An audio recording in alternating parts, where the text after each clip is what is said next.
عمران خان صاحب کو ایک کیس 1 سال بعد جس کا فیصلہ ہو چکا ہے اس کیس کو دوبارہ ری اوپن کرنے کی کوشش کی جا رہی ہے، بلکہ ری اوپن کر دیا گیا ہے اور اس کو سماعت کے لیے مقرر کر دیا گیا ہے۔ بالکل اسی طریقے سے جیسے عدت اور نکاح والا معاملہ تھا، پہلے وہ کیس خارج ہو گیا تھا اور جس جج نے خارج کیا ان جج کا نام تھا عطا ربانی، ڈسٹرکٹ اینڈ سیشن جج، اور انہوں نے جب پسند کا فیصلہ نہیں دیا تو ان کے گھر میں کریکر پھینکے گئے تھے اور پھر انہوں نے رپورٹ بھی کیا اور پھر ان کو نہ صرف یہ کہ چیف جسٹس عامر فاروق صاحب ان کو لک آفٹر کرتے، ان کے پیچھے کھڑے ہو جاتے، ان کو سیکورٹی فراہم کرتے اور عدلیہ کے چیف کے طور پہ ان کی حفاظت کرتے اور ان کو شاباش دیتے، لیکن چیف جسٹس عامر فاروق صاحب نے ان کو سرنڈر کر دیا اور ان کو واپس بھیج دیا پنجاب، اور پھر ان کو دور دراز علاقوں میں ان کی پوسٹنگ کی جا رہی ہے۔ آخری پوسٹنگ ان کی ڈیرہ غازی خان تھی۔ تو یہ بیک گراؤنڈ بتانے کا مقصد یہ ہے کہ جب ان کو یہ کام کر دیا گیا تو اس کے بعد پھر یہ جج قدرت اللہ آئے، وہی کیس دوبارہ کھولا گیا اور دوبارہ کھول کے پھر اس میں جیل کے اندر جس طریقے سے سزا سنائی گئی وہ ہمارے سامنے ہے، اور اس میں بھی جج قدرت اللہ کے بارے میں بھی یہی ہے کہ انہیں کہا گیا کہ پہلے سزا سنائیں پھر آپ کو جیل سے باہر نکلنے دیں گے اور آپ اپنے بیٹے کے ولیمے پہ جا سکیں گے۔ تو یہاں تک سچویشن تھی۔ اب اس کا بھی اب تیا پانچا ہونے والا ہے، اس کیس کا بھی، عدت والے کیس کا، کیونکہ اب سرکاری وکیل جو ہیں وہ راہ فرار اختیار کر رہے ہیں، سرکار راہ فرار اختیار کر رہی ہے اور جج صاحب انتظار کر رہے ہیں سرکاری وکیل کے، کبھی وہ آتے نہیں اور کبھی وہ بیرون ملک ہوتے ہیں۔ اسی طریقے سے دوسرا کیس تھا ٹیرین کا کیس تھا، جو کہ مبینہ طور پہ عمران خان صاحب کی بیٹی والا معاملہ، اس کے بارے میں بھی اب میں آپ کو بتاؤں کہ اس کو ری اوپن کیا جا رہا ہے، لیکن حیرت انگیز بات یہ ہے کہ وہ 6 ججز نے جو خط لکھا تھا اس کیس کے بارے میں، ججز نے اس کیس کے بارے میں کیا کہا تھا یہ میں آپ کو بتانے جا رہا ہوں۔ اس میں کافی امپورٹنٹ چیزیں ہیں، کیونکہ یہ بالکل اسی طریقے سے جب 1 سال پہلے کی بات ہے، اس کے بارے میں یہ ججز کا خط ہے اور اس میں لکھا ہے محمد ساجد اور عمران خان نیازی کے ایک کیس کی سماعت کرنے والے ایک بینچ کے درمیان اختلاف سامنے آیا، یعنی چیف جسٹس عامر فاروق صاحب کے درمیان اور جسٹس محسن اختر قیانی اور جسٹس ارباب طاہر صاحب کے درمیان۔ یہ 6 ججز خط لکھ رہے ہیں چیف جسٹس قاضی فائز عیسیٰ صاحب کو، یہ اس کا ایک پورشن ہے کہ محمد ساجد اور عمران احمد خان نیازی کے ایک کیس کی سماعت کرنے والے ایک بینچ کے درمیان اختلاف سامنے آیا اور 30 مارچ 2023 کو کیس قابل سماعت ہونے سے متعلق فیصلہ محفوظ کیا گیا تھا۔ 19 اپریل 2023 کو 3 رکنی بینچ میں سے ایک جج نے اپنے فیصلے میں درخواست کو قابل سماعت قرار دے دیا تھا، تاہم بینچ میں شامل دیگر 2 ججز نے درخواست کو ناقابل سماعت قرار دے دیا تھا۔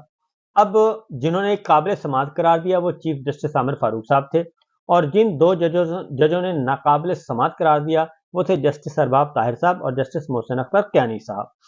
اب ہونا تو یہ چاہیے تھا جب 2-1 سے فیصلہ آ گیا تو وہ فیصلہ اناؤنس کیا جاتا۔ جن ججز کی جانب سے درخواست کو ناقابل سماعت قرار دیا گیا تھا ان کو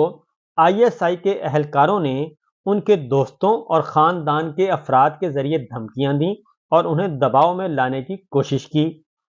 اور جس کے پیش نظر ان ججوں نے اپنے گھروں کے لیے اضافی سیکورٹی طلب کی، یعنی جسٹس ارباب طاہر صاحب کو اور جسٹس محسن اختر قیانی کو دھمکیاں دیں۔ کس نے دیں؟ ISI کے اہلکاروں نے،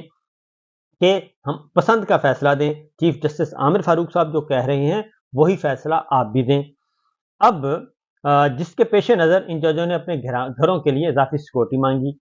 ان میں سے ایک جج کو شدید دباؤ اور ہائی بلڈ پریشر کے باعث ہسپتال داخل ہونا پڑا، اور یہ معاملہ چیف جسٹس اسلام آباد ہائی کورٹ کے نوٹس میں لایا گیا، اور بعد ازاں 2 مئی 2023 کو چیف جسٹس پاکستان کے ساتھ ایک میٹنگ میں یہ معاملہ ان کے نوٹس میں بھی لایا گیا۔ 3 مئی 2023 کو ان 6 ججز نے ISI کے اہلکاروں کی مداخلت کے متعلق تحفظات پیش کرنے کے لیے چیف جسٹس اسلام آباد ہائی کورٹ سے ملاقات کی، یعنی کہ عامر فاروق صاحب سے۔ انہوں نے کہا کہ میری ISI کے DGC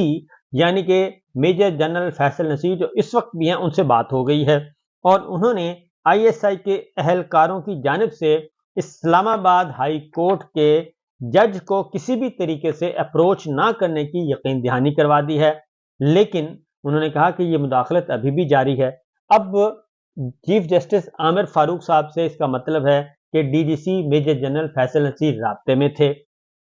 और इसीलिए वही फैसला लेना चाह रहे थे, आमिर फारूक साहब वाला ही फैसला जस्टिस कयानी और जस्टिस अरबाब ताहिर से लेना चाह रहे थे। तो उसके बाद वो कहते हैं कि मई 2023 में इस्लामाबाद हाई कोर्ट के एक जज के बहनोई को मुसल्ला अफराद की जानिब से अगवा कर लिया और 24 घंटे बाद वो रिहा होकर वापस आया तो उसने बताया कि अगवाकारों की जानिब से ये दावा किया गया है कि वो आईएसआई के एहलकार हैं और वो कह रहे हैं कि हम जज के बेटे समेत फैमिली के दीगर अफराद को भी अगवा करके यहाँ ले आएंगे। उन्होंने कहा कि दौरान हिरासत मुझे इलेक्ट्रिक शॉक भी दिए गए और मुझे अगवाकारों की मंशा के मुताबिक जाली इल्जामात पर मबनी एक वीडियो रिकॉर्ड करने पर भी मजबूर किया गया और मुझ पर तशद्दुद भी किया गया। इसके बाद इस जज के खिलाफ सुप्रीम जुडिशल काउंसिल में शिकायत दर्ज करवाई गई और इसके साथ एक मुनज़्ज़म मीडिया मुहिम भी चलाई गई ताकि जज पर इस्तीफा देने के लिए दबाव डाला जा सके। ये थे जस्टिस मोहसिन अख्तर कयानी साहब, उनके साथ ये सलूक किया गया और जनाब जस्टिस मोहसिन अख्तर कयानी साहब पर उनके रिश्तेदारों के जरिए दबाव डालने की कोशिश की गई और जिन बेंचेस का वो हिस्सा थे उनकी कार्रवाई पर असरअंदाज होने की कोशिश की गई। उसके बाद जस्टिस अरबाब ताहिर साहब थे इसी बेंच को, इसी केस को सुनने वाले, और उन्होंने भी नाकाबिल समाअत करार दे दिया था इमरान खान साहब की बेटी से मुतालिक ये केस। जस्टिस अरबाब ताहिर पर उनके रिश्तेदारों के जरिए दबाव डाला गया। दौरा कोटा के मौका पर उन्हें बताया गया कि आईएसआई उनके टैक्स के मामलात में खामियां निकालने के लिए छानबीन कर रही है और डायरेक्टर जनरल आईएसआई इंटरनल यानी कि फैसल नसीर, मेजर जनरल फैसल नसीर साहब और सेक्टर कमांडर इस्लामाबाद यानी कि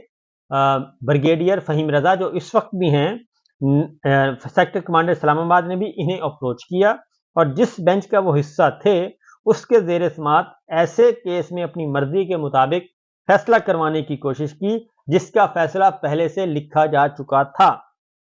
और ये वही फैसला था जो कि टेरियन केस में इमरान खान साहब के खिलाफ केस खारिज कर दिया गया था। अब उसको तब्दील करवाने के लिए ये दोनों अफसर काम कर रहे थे और हमारी राय के मुताबिक अदलिया में इंटेलिजेंस एजेंसियों और एग्जीक्यूटिव की मुदाखलत, केसेस पर असरअंदाज होने की कोशिश और बिलखसूस ऐसे केसेस जिनके फैसले जजों की जानिब से तहरीर किए जा चुके हैं और जजों ने दस्तखत भी कर दिए हों लेकिन सिर्फ जारी ना किए गए हों, इन केसेस में धमकियों के जरिए अपनी मर्जी के फैसले लिखवाने के लिए दबाव डाला जा रहा है। तो ये जजेस जो हैं इस खत के बारे में बता चुके थे कि जनाब ये हमारे साथ सलूक किया जा रहा है। तो ये है वो केस। अब क्या हो रहा है, अब जो असल खबर है वो ये है कि इस केस को दोबारा 1 साल के बाद लगाया जा रहा है। ये सारी बात आ गई, मेजर जनरल फैसल नसीर साहब का भी तस्करा आ गया और ब्रिगेडियर सेक्टर कमांडर फहीम रजा साहब का भी तस्करा आ गया और चीफ जस्टिस आमिर फारूक साहब ने ये एडमिट कर लिया कि उनका राब्ता है मेजर जनरल फैसल नसीर साहब से और उन्होंने यकीन दहानी करवाई है कि हम दोबारा ये काम नहीं करेंगे, मेरा कोई अफसर जज इस पर दबाव नहीं डालेगा। लेकिन अब हो ये रहा है कि ये केस दोबारा लगाया जा रहा है, परसों मेरा ख्याल लगा दिया जाएगा और बेंच होगा जस्टिस तारिक जहांगीरी साहब होंगे, तारिक महमूद जहांगीरी साहब, और जस्टिस होंगे अरबाब ताहिर साहब, अगेन उनमें से एक जज, और तीसरे जज होंगे खातून समन रफत इम्तियाज साहिबा। अब ये 3 रुकनी बेंच जो है दोबारा इस केस को सुनेगा। अब सवाल ये पैदा होता है कि इतना ज्यादा कुछ आ चुका है और चीफ जस्टिस सुप्रीम कोर्ट जनाब काजी फाइज ईसा साहब के नोटिस में है, लार्जर बेंच ये केस सुन रहा है, बजाय इसके कि इसकी तहकीकात हो, इन अफसरों के खिलाफ कार्रवाई हो, तहकीकात हो, अगर वो मुलव्वस हैं तो उनके खिलाफ कार्रवाई हो, वो नहीं हो रहा बल्कि उस केस को दोबारा लगा दिया गया है। इसका मतलब बड़ा क्लियर है कि खसियानी बिल्ली खंबा नोचे, क्योंकि चीजें हैं नहीं, पुराने केसेस, पुराने मुकदमात, पुरानी सजाएं खत्म होने जा रही हैं और जमानतें भी हो रही हैं, केस भी खत्म हो रहे हैं क्योंकि उनके पल्ले कुछ नहीं। अब ये नया जो है कट्टा जो है वो खोला जा रहा है